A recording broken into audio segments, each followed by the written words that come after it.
Taxi driver ka na pala ngayon, Irap. Kumusta na ang una mong pamamasada?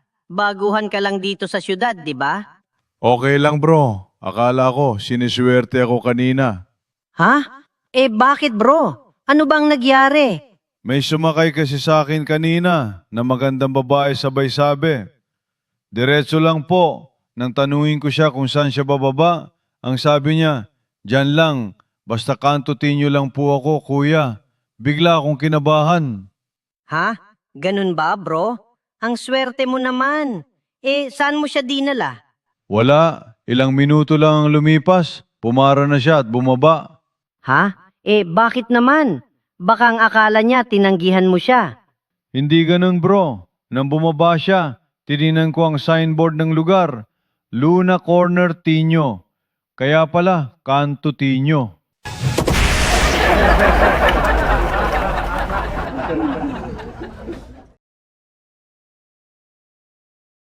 Jose walked into his favorite bar with a small monkey in his arms. Hello, Mark. I'll have the usual one shot of scotch on the rocks, please.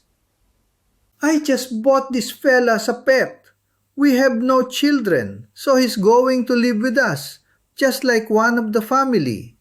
He'll eat at our table, even sleep in the bed, with me and the wife. Oh, really? And what about the smell? Oh, he'll have to live with it.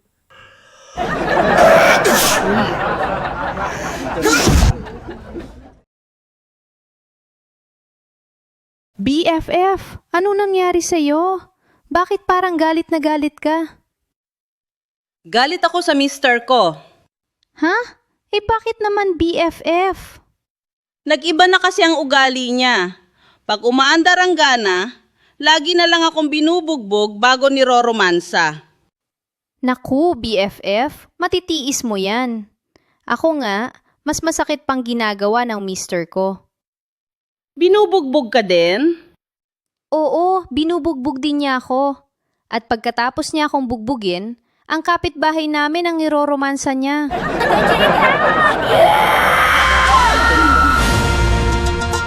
Nagpunta si Totoy sa isang pharmacy upang bumili. Miss, pabili ng kondom. Size, sir. Binulungan ng lalaki ang tindera. Miss, yung small size lang.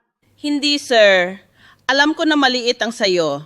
Ang ibig kong sabihin, tag size ang isa.